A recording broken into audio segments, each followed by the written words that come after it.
Bennelong. We know the name well enough, but who was the man? In November 2010, scientist Dr. Peter Mitchell reported that he had identified the site of the long-lost grave of the prominent Aboriginal figure Wulawari Bennelong, which sparked media interest across Australia and the world.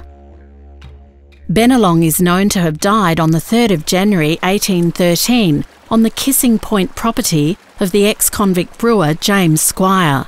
It was here that Bennelong was buried in an orchard near the banks of the Parramatta River. Bennelong was barely 50 years of age. By correlating historic records with archival photographs and maps, Dr. Mitchell pinpointed the site he believes to be the final resting place of Bennelong, who was interred together with his third wife, Burong, and his Eora countryman, Nunbury, close to what is now the front garden of a Sydney home in the harbourside suburb of Putney.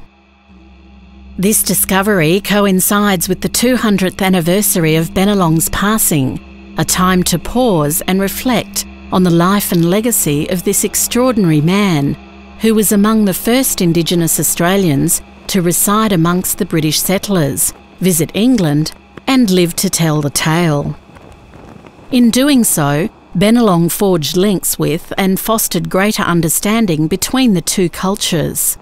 In the end, though, Bennelong chose to turn his back on British civilization and resume his traditional Aboriginal lifestyle amongst his people, a choice that saw his character unfairly assailed by Sydney's poisonous colonial press. Bennelong died on Sunday morning last at Kissing Point. Of this veteran champion of the native tribe, little favourable can be said.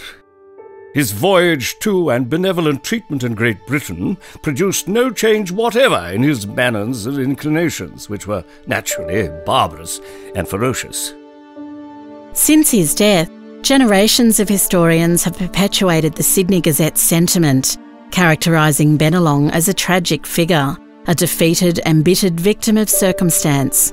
But a closer examination of the historical evidence and events in recent times reveals some alternative readings of Bennelong, that of the canny political strategist, the ambitious leader, the Aboriginal ambassador, the cultural mediator, and the respected Eora elder. While Bennelong's gravesite has seemingly been located, understanding Bennelong the man, his motives, his actions, and his significance remains somewhat more elusive and open to interpretation. Who then, really, was Wulawari Bennelong? What does this man, Wulawari Bennelong, mean to us today?